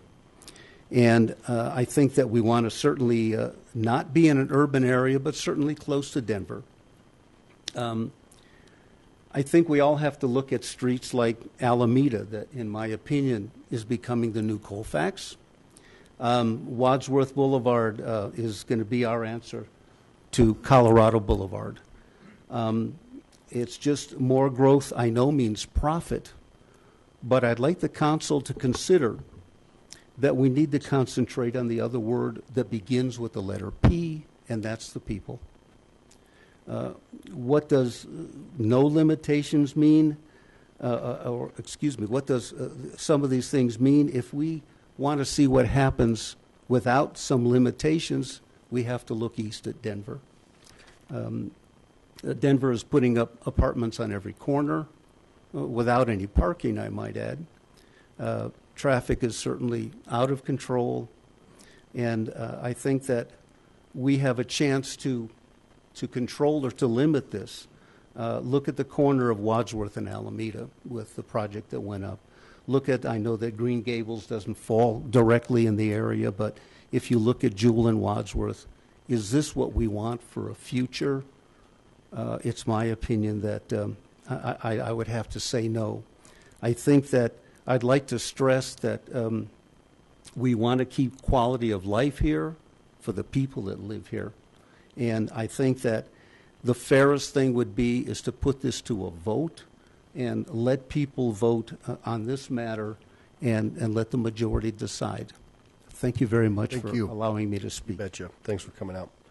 All right, that exhausts the public comment roster for any non-agenda item. Anybody wish to speak? Seeing none, I will close public comment. And next up, I have the consent agenda, which tonight just is item 8, and I'll ask the clerk to read that into the record. Item 8, approving the minutes of the regular City Council meeting of June 26th and the minutes of the special City Council meeting of July 10th, both 2017. Okay. So, did anybody want to make comment on the approval of minutes of City Council meetings? All right. Seeing none, I'll close public comment. And I'll ask for a motion and a vote, please. Mayor Paul, I move for the approval of the council minutes, all which are included in the consent agenda items introduced into the record by the city clerk. I second. All right, we have a motion and a second. Any discussion? Please cast your votes. And that passes 10 ayes, 0 nays. Will the clerk please read item 9 in the record? Item 9, Ordinance O 2017-10, authorizing execution of a permanent easement to the Sheridan Station West Metropolitan District for drainage and related facilities across municipal property at West 11th Avenue and Depew Street, Lakewood, Colorado. All right, thank you very much. Mr. Wilson. Good evening. Good evening, Mayor Paul and members of the City Council. My name is Stephen Wilson, and I'm a staff planner with the city. I'd like to introduce Adrian with Lakewood Property Management. He's also here this evening, and we can answer questions as needed. And I'd like to introduce the next request. So the applicant, Doug Alenowitz, is here to make a request for an easement on city-owned property that will be used for a detention facility for the West Line Village project. Staff supports the request because there will be voluntary improvements, including curb, gutter, and detached sidewalk on West 11th Avenue that can't be required with the project, but will be a benefit to the community. Additionally, the land is encumbered by an Excel easement that prevents other types of uses with buildings on the property. Site plan and plat have been submitted, and they're currently under review. And staff believes that this will be a great partnership and a great project for the city of Lakewood. So with that, I'd like to invite Doug Alenowitz to give his presentation, if I may. Thank you very much. Good evening, Mr. Alenowitz. Welcome.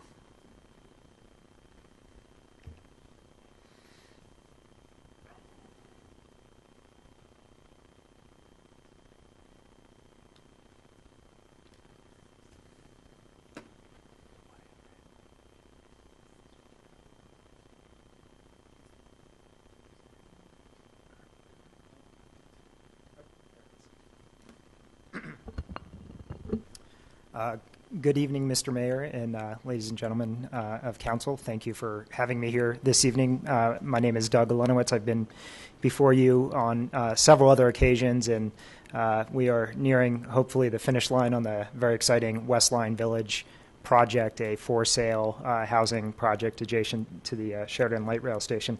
Tonight I'm actually here as the president of the Sheridan Station West Metropolitan District, and the subject matter for the evening is, as Stephen mentioned, the proposed easement for the Metropolitan District for drainage facilities.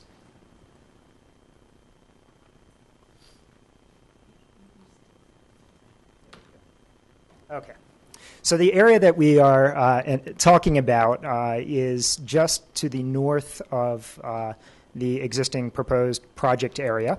And it is currently a high-tension power line easement that's utilized by Xcel. And just to the west, actually, off the side of that screen, is a substation that you can't see, but it's a big substation. You guys have seen this before. But just to give you some perspective about the property that we're talking about, that's in those green checked boxes there. So this evening, the request is for council to approve the construction and perpetual maintenance by the Metropolitan District of a detention basin in that Xcel power line easement. The easement was acquired by the City of Lakewood in 2014, but it still has that perpetual easement for Xcel there. The reason for it is really, there's multiple reasons, but the one that we saw was the opportunity to leverage the private investment that we're going to naturally be making in this area to a larger benefit for the community as a whole. And so we were going to be spending dollars for detention no matter what. We saw the opportunity to be able to have an engineering solution in this space that results in the ability to improve and enhance that area overall for all of the residents, not just the residents inside the Westline Village project.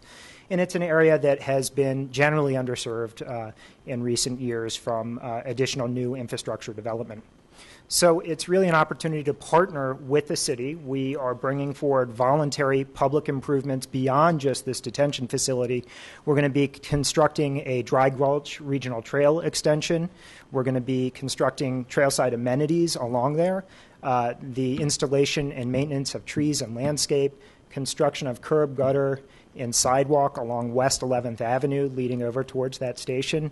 And it also creates an opportunity for additional partnerships with the, in this case, we've proposed a partnership with the 40 West Arts District to be able to support public art within this area.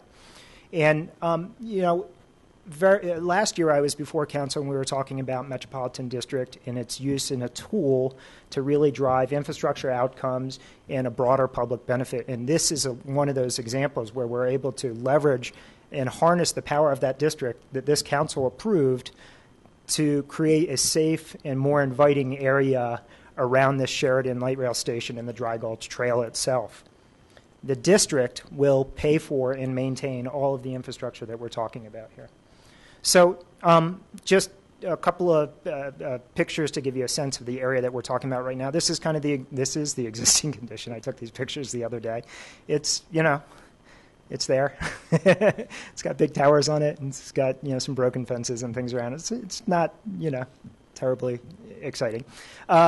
And then this is just a bit of the engineering. This is some of the site plan that we've been working with the engineering department and the planning department and members of staff, and are grateful for their collaboration in this to try to identify ways that we can not only solve that engineering solution for the water quality needs of the area, but also to be thinking about ways that we can just improve the public realm.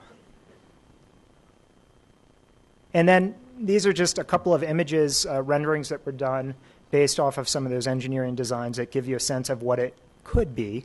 And you know, the one component of the wall there gives us that opportunity for those who attended the Mural Fest. I've been talking with Bill about, you know, trying to put out a program to get you know, some 40 West Arts inclusion out there.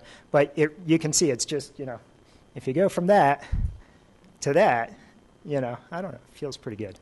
And then here's a daytime picture. That's actually looking to the south along what we'll be building a Depew Street extension from West 10th Avenue to West 11th Avenue. And again, you know, just giving a sense of, you know, taking an area and really trying to think about ways that we can expand the benefit and the impact of trying to invest in these communities. So with that, if there are any questions, thank you very much. Mr. Leonard, if you don't mind, I'm going to hold questions. I'm going to go ahead and open public comment on the hearing, and then we'll come back to questions. Councilor Johnson, I see that you lit up, so we'll make sure you're first. Okay, so I do have public comment. Looks like everybody who signed up was here. Remembers 3 minutes, 2.5. Mr. Marino, I see you waving. We'll make sure anybody else who didn't sign up has the chance to speak. 2.5 minutes yellow, 3 minutes red. First up, Ms. Kathy Hasfjord. Oh, you did say you don't wish to speak. Next up, Ms. Maddie Nichols wishes to speak.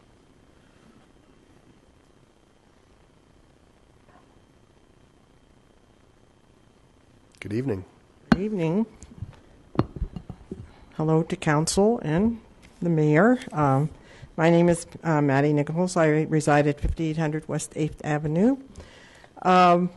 And I'm here to say that I think this is one of the amenities that would really make a great big difference to the Two Creeks neighborhood in this particular area, which is real close to the Sheridan Station. And the land that's there now is basically open space with really nothing. Nobody uses it for anything. It's not a trail. It's not anything at the present time. So we have endorsed and really think this will be a great amenity to our community and would like to see this happen. We're happy to have market rate housing and to have an amenity that would be a asset to the whole neighborhood, not just to the project that's being developed. So we would like you all to very much consider this as something that the city of Lakewood would think as a positive asset to our neighborhood. Thank you. Thank you. Mr. Davis.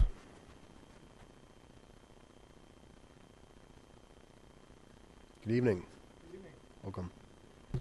I'm going to have to raise this a little bit here. So Charles Davis, and to quote Mr. Skilling, full disclosure, I am also a candidate for City Council Ward 2, and I'm purchasing one of the units at the Westline Village. And I ride my bike up and down the street behind it on 11th on almost a daily basis, commuting to downtown Denver, and that place needs improvement. I think this type of public partnership, private partnership to improve an otherwise unimprovable land is a fabulous idea to be able to get good drainage in the area and to make a park in Ward 2, which they don't have very many parks in Ward 2, and it's basically a way for the city to leverage a developer who's offering to spend good monies to make something better for the residents of Lakewood. So I ask you consider voting for this. Thank you. Great. Thank you. And Ms. Dolgan, you wish not to speak, but you support the question? Okay. Mr. Heald, you didn't want to speak, but you support the question. Thank you, sir. Mr. Boyd, you favor the question, do not wish to speak. Bill Marino, I imagine you favor the question, you wish to speak. That's all right. Anybody else is allowed now. We got through the roster. It's open season. Council President said 2 minutes, though. 2 minutes, 1 minute, less than two. Good evening, everybody. Good evening, City Council, Mr. Mayor. I'm Bill Marino. I'm here to speak on behalf of 40 West Arts and the Lakewood West Colfax Business Improvement District. I think we all know we're on the record in support of this project. We couldn't be more excited about what it will bring to our community in terms of housing choices. But with respect to the Metro District's application tonight and what we're asking you to decide, we certainly support their request. Our artists are really excited to be a part of beautifying a section of the trail right now that needs some color, needs some pizzazz, helps welcome people as they pass through that part of the community. I know that we have a long list of artists that are looking for partnerships just like this. So I want to thank Mr. Olenowitz for coming to us and asking if it was possible. We certainly talked to our creative community and said, is this something we would like to do? And it was met with enthusiastic support. So I hope you'll support it, and I look forward to making it happen if we move forward. Thanks so much. Well said. Less than 2 minutes. Anybody else wish to speak? All right. Seeing none, I will close public comment. And we have some questions. I'm just going to, real quick here, start with the councilors from Ward 2. So I'll have Coop, Vincent, Johnson, Abel is my list right now. Councilor Coop. Thank you, Mayor.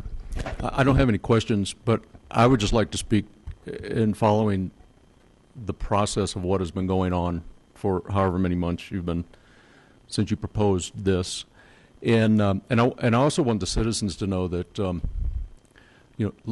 Lakewood's tough. Lakewood's got your back. That this property was going to be used in a good way. That this was going to be a good deal for the citizens. And seriously, Mr. Lenowitz, you and your partners could have said, "Okay, we're out. We'll just do what we need to do." But I wanted you to know that I appreciate your.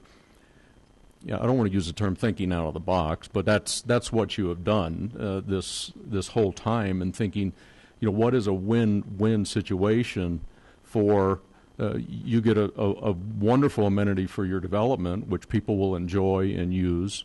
The rest of the community will get to use this amenity as well, and for the city to have the Metropolitan District oversee this. I can't imagine somebody having a problem with this. And in the way you've interacted with the neighborhood, Two Creeks, you've reached out to them, you and your partners, constantly to get their input on what they wanted to see in their neighborhood. So when they come here and say, this is what we have been asking for in our neighborhood, and you're giving it in such a way that everybody wins, I can't imagine somebody not wanting this type of setup. And I wish that all the developments in the city put the time in and the thought in making this a good situation for everybody. So needless to say, I would definitely support your project. Councilor Vincent. Councilor Coop said it well. I can't add much more to that, certainly. But it has been a very good process, and I think everybody on the council is very well aware that one of the things I've been very concerned about, a large part in the ward, is lighting and sidewalks and amenities for the neighborhood. And I do know that if you had not done this, not in my lifetime would sidewalks and lighting occur there on 11th. It's a safety thing, as far as I'm concerned, for the light rail and for the residents around there. So I certainly will be supporting that. And thank you. We've gotten something in the neighborhood I don't think we could have for a long, long, long, long time without it. Councilor Johnson. Thank you, Mayor. Doug, it's a nice presentation. On your last slide, you showed there was a large power line. Could you please speak a little bit to that? Can they be buried, or are they going to be buried, or is that one of the larger ones that's there? Just talk to it, please. Yeah, no, I'd be happy to. So as I mentioned, this has been a XL high-tension power line easement for, I don't know for how long, but probably since before I was born. Those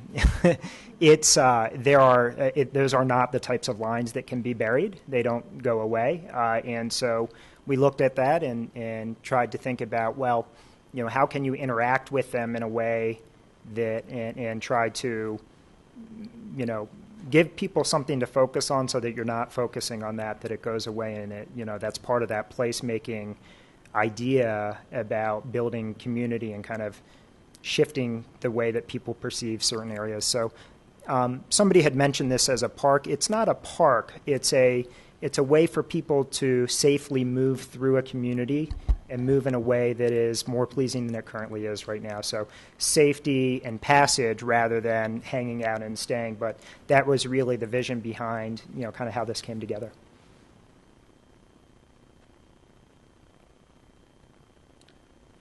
Just out of curiosity, are they pretty safe to be that close to on an ongoing basis? Because I've heard different different thought on that. Yeah, I'm not a doctor or a scientist, but all of our development sits with outside of the required setbacks and easements that the power company requires, and based off of their study. So we believe that we've met all the requirements from a health and safety standpoint.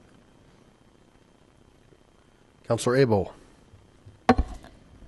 Mr. Linowitz, when this first came to us, I was a bit concerned about a mixed-use opportunity being completely residential.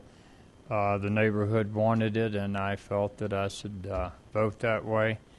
But looking at this, I will tell you that this is probably the best mix of uses we could have out there. So thank you for your creative design, and maybe we should consider adding the sort of amenity to our mixed-use menu. Thank you very much. I think it looks great. Councilor Wickman. There's some conversation about a park, and I understand it's not a park. But on the other hand, I'm looking at it, could we, and I'm getting ahead of the game here, at some time down the road, throw a few bucks in and kind of spruce it up and make it a pseudo park? Because I think it'd be a major asset to the community. Anyway, budget time's coming, so something to think about. Councilor Gutwein. We would welcome that discussion. Thank you. This kind of high-quality development and that adds assets to the community is what I hope we continue to attract in Lakewood. And I think this is beautiful. I love it, and I will definitely be supporting it. So thank you for.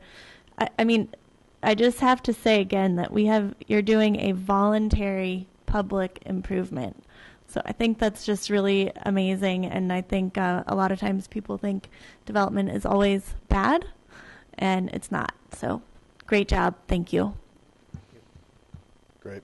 Well, I would just follow in with what's been said. And from the very start of your project, you've really taken it upon yourself to go out to the community and work hard and work on different things, challenging things, as Councilor Coop said. This isn't always the easiest process, but I do want to thank you for that. I want to thank our staff, Adrian and Stephen and Travis, for kind of trying to have that out-of-the-box type thinking in this way and making it work, because I know that it's been a challenge. So with that, I will certainly be supporting this, and I think I'm ready for a motion. Please. Thank you. Thank you. I move for the adoption of Ordinance 0-2017-10 on the second and final reading. Second. All right, we have a motion and a second. Any discussion? Seeing none, please cast your votes. Did you wish to speak? Could you vote, please? I did. Oh. Sorry. Keeping you in suspense. Display. 10 ayes, 0 nays. Congratulations. Thank you all for coming out. All right. Will the clerk please read item 10? Item 10, Ordinance 2017-11, authorizing repairs on or replacement of city property damaged as a result of the May 8, 2017 hailstorm, including a supplemental appropriation to the 2017 original budget. All right. So we do not have a staff presentation. Are there any questions from the council? All right. Seeing none, I'll open the public hearing. Nobody's signed up to speak. Anybody wish to speak? Seeing none, I will close public comment and ask for a motion. Mayor, I move for the adoption of Ordinance 2017-11 on second and final reading. Second. All right, we have a motion and a second. Any discussion? Seeing none, please cast your votes. Maybe. All right, and that passes 10 ayes, 0 nays. Thank you very much. Sorry, Mr. Dolan. That was an uneventful night for you. All right. Will the clerk please read item 11 into the record? Item 11, Ordinance 2017-12, amending Chapter 5.38 of the Lakewood Municipal Code to eliminate the prohibition on the issuance of hotel and restaurant liquor licenses to establishments located within 500 feet of a school. Great. All right. We don't have a presentation on this because we had an ACIC report, which was very well done, and I will now open the public comment. And Miss Sandoval, come on down.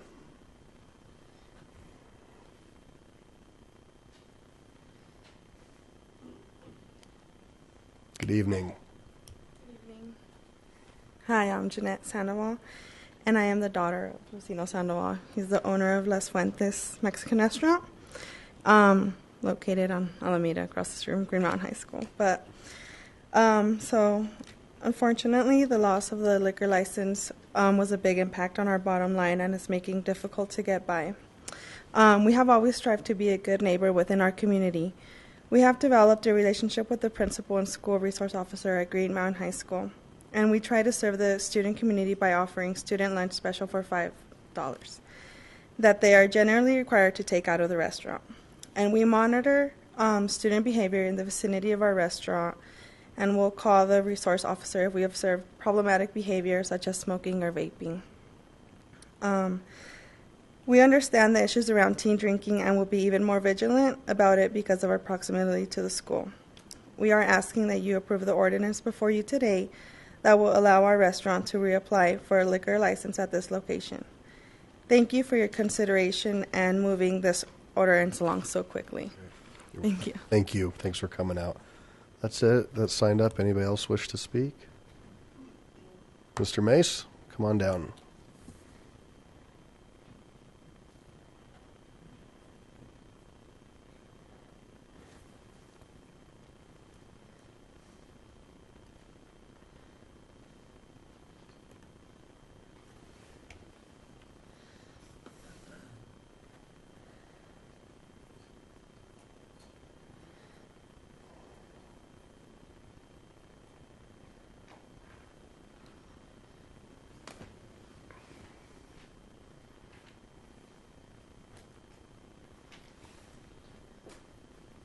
Welcome back.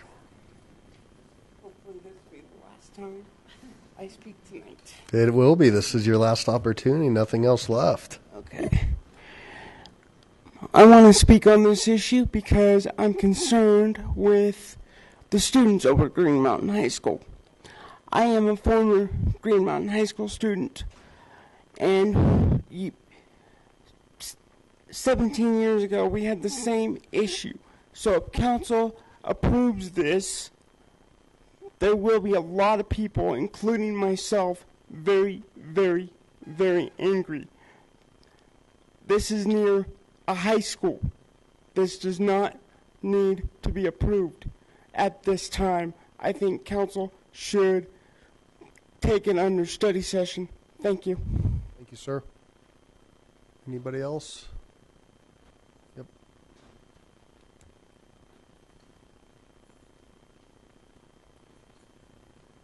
Good evening. Good evening. My name's Rhonda Peters. I think you all know me. I guess my question is, does this change the ordinance for the entire city? So I'm maybe not as concerned about this specific need that it's looked at being changed for, but I'm concerned about other parts of the city, in other wards and other districts near schools. And I guess I'm just interested to know a little bit more, maybe as the previous speaker requested a study session, I just wonder what the impact could be in other areas. And then it had said for restaurants and hotels, does this mean that a restaurant, say like Tilted Kilt or Hooters, could be within 500 feet of a school? Because it seems like if it's an ordinance, it's an all or nothing. So I'm wondering if there's a way to accommodate the request without changing it broadly, and just that folks consider the unintended consequences and maybe do something to mitigate those. Thank you. Thank you. Anybody else? Ms. Duffy?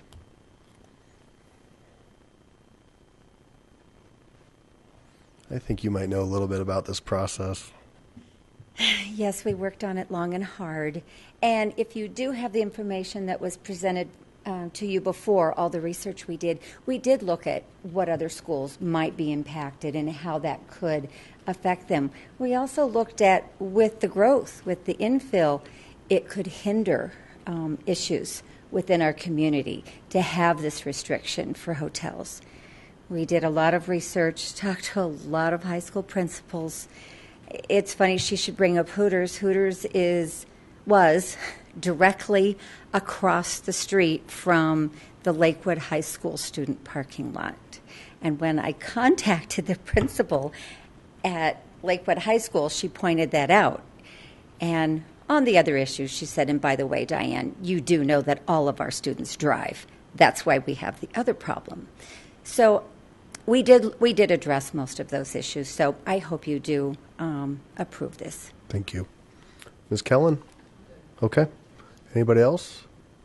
All right. I'm going to close public comment, and I'd ask for a motion, please. I move for the adoption of Ordinance 0-2017-12 on second and final reading.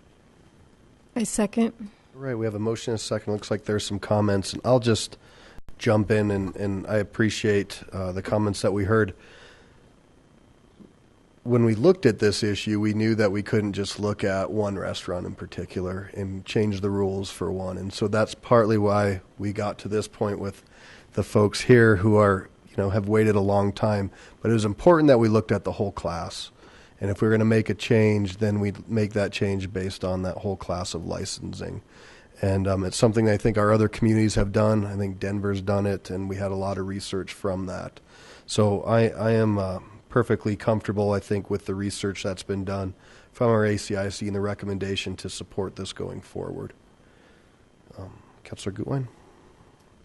Thanks. I just also wanted to say safety of our students is incredibly important to me, one of the biggest priorities that I have. And after the presentation from the ACIC, I feel more than comfortable that we will not be impacting the safety of our kids with restaurant and hotel alcohol licensing. We looked at a lot of the different examples of how you might see impact if you had liquor stores, but with hotels and restaurants, there was no safety concern found. So I feel very comfortable with this, and I will be voting to support it. Thank you. Councilor Wickman?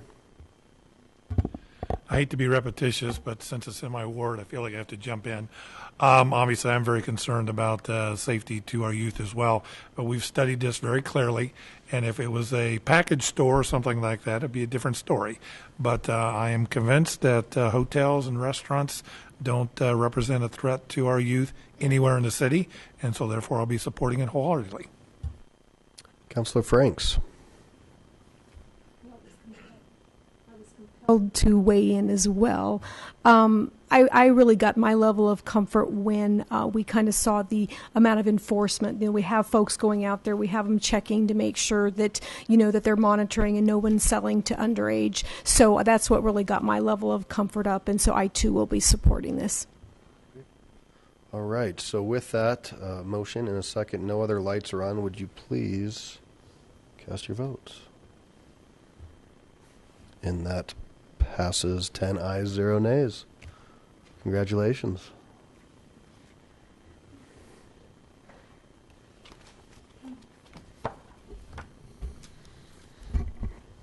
Next up, general business. There is none. Okay.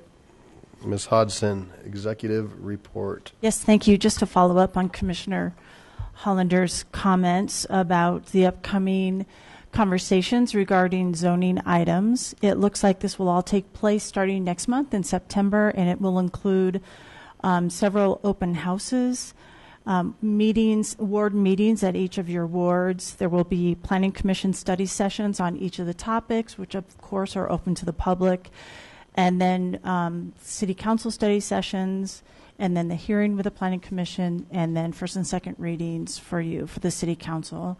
We will be publicizing this variety of meetings in every way we can, including on our website at lakewoodspeaks.org, looking at Lakewood, and whatever else we can do. We're talking about mailings, physical mailings, et cetera, however we can to publicize these meetings to get as much participation as we can. So thank you. And if I might just tag on to that to remind folks of what those subjects will be: parking, under parking, multifamily, restaurant, electric vehicle, bicycle, car share, design and building sustainability, design review, area-based design standards, building code sustainability standards. 3 is mixed use, MES zone, mixed use definition. Number 4 is site planning with height transitions, street setbacks, open space, plaza, sidewalk requirements, community amenity spaces. And number 5, residential caps, housing diversity across wards, designated units for local employment. So that will be off and going. And then currently, Councilor Wickman, you had brought the fee issue up, and that's something I think you've been interacting with staff, so that should be coming before us as well. All right, so that is all you have, Ms. Hodson? Great. I do not have a report. We don't have a mayor pro tem. Council President? No report. Mr. Coop? Happy birthday, Councilor Coop. 21. 21. Almost got out of here with people finding that out. Councilor Wickman? No report. I apologize for not being here last week. I was at the eclipse. How was the traffic? Was it a traffic issue? Sort of. Okay. I tried to be very clever, and of course it backfired. So I ran into some traffic, but not as bad as some folks. So cool. Councilor Gutwein? So this week we had our Southern Gables neighborhood night out. We do it on a different night than the national night out. And since it's early, I'm going to tell you a little story. And that is that, so I remember when we had our very first one, I helped organize it. And it was a couple years ago. And we had maybe 20 people come. And we had someone brought hot dogs and it rained. So then we went to a neighbor's house. It was just very, very small. And this year, there were hundreds of people at our national night out. It was just amazing. The community garden is there now, and it's just incredible to see how much it's grown in a couple of months. We had Bicycle Colorado there, and it was just a really amazing thing to see how much our community has bonded and come together, and I really loved that experience, getting to spend time with my neighbors. So, and just huge thank you to Doug Witten and Christy Cerrone and Robert Young and Judy Witten. It's an amazing amount of work, and they've just really done an incredible job. So, thanks. Councilor Vincent? I think I have a question for Mr. Cox, because I want to make sure that I'm answering these correctly. The request for the annexation into Lakewood was pulled by the developer, correct? That's right. Okay, and that's what I've been telling people. But that does not mean, because that was pulled, that development will not take place. Correct. It'll be a different jurisdiction. Okay. I just wanted to make sure, because that's what I've been telling, and I think there may be some confusion on some people's part. So, thank you. And then I have no report. Okay. Councilor Abel? No report. Councilor Johnson? Ward 1 will not have a meeting this Saturday due to it being Labor Day weekend. Councilor Shakti? We will have a meeting on Monday.